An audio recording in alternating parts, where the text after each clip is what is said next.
Joanna is asking about the pros and cons to having a rental property right across the street. Um, that's a tough question. I guess that would just be relative to your feelings on it.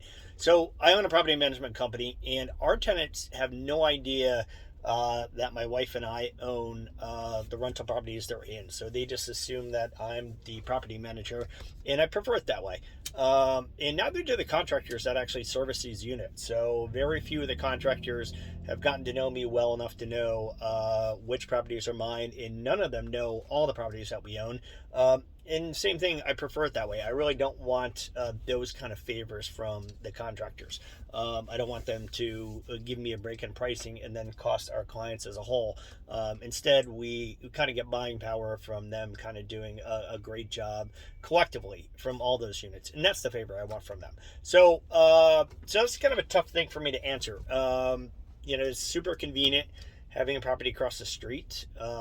We have a property that is about a 17-minute drive away, and then 17 minutes back home.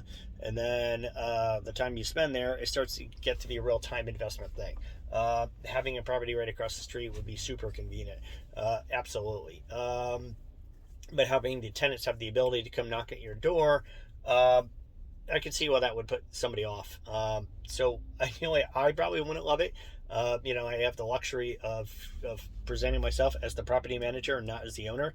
But I think, as long as you set boundaries, as we always do with tenants, and actually maybe even have it in the lease. So the lease basically details how they are to pay their rent, the actual mechanism that they are on the first day of the month, put the rent into the mail, or on the first day of the month, they're to give the mail to the guy at the corner store.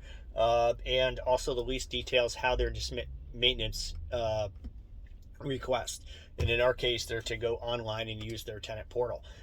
You might want to basically stipulate that all maintenance requests are to be texted to you. And that's your preference. And it would be basically part of the lease. And they would be, technically speaking, in default of the lease if they did not submit a maintenance request by text. And that might actually be a good way for you to establish your boundaries. All right. Wish I had a better answer for you, but good.